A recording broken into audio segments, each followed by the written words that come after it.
Hey guys, in this video you are seeing Zelda learning the remote collar heel for the first time. Previously, she pulled on walks and it was not enjoyable for her owners to take her on a walk.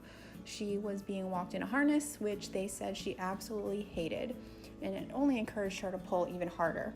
So we have her on a prong collar, which is what the leash is attached to, and a remote collar, which we're using as a tool to teach her the proper heel position. The way that this happens is we're walking her, and if she moves out of the heel position, we stim her while guiding her back into the heel position with the leash, and we release once she's in position. This is why it's so important to walk in squiggly lines, change your pace, change directions a lot, because we're setting her up for moving out of the position so that we can guide her back and eventually get her thinking on her own and how to turn off the pressure, get herself back in a position on her own, and the pressure releases. Eventually, we don't need to use the remote collar at all.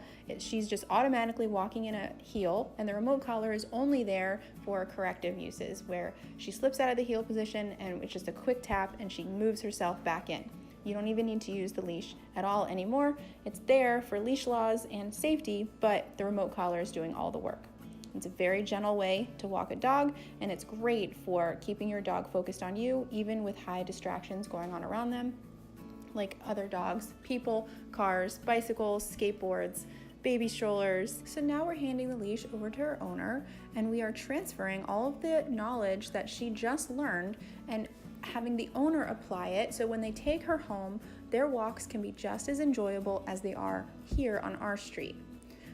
The owner is holding the remote and the leash, and right now she has just learned heel, so she's already in the heel position. So if she slips out of the heel position, all the owner has to do is say no heel. As he taps the button, she moves herself back into position and they go on their walk. She's doing a great job, and this was all learned in one session. So as long as her owners are maintaining consistency on the walks with the remote collar, the prong collar, and the leash, their walks should be much more enjoyable moving forward.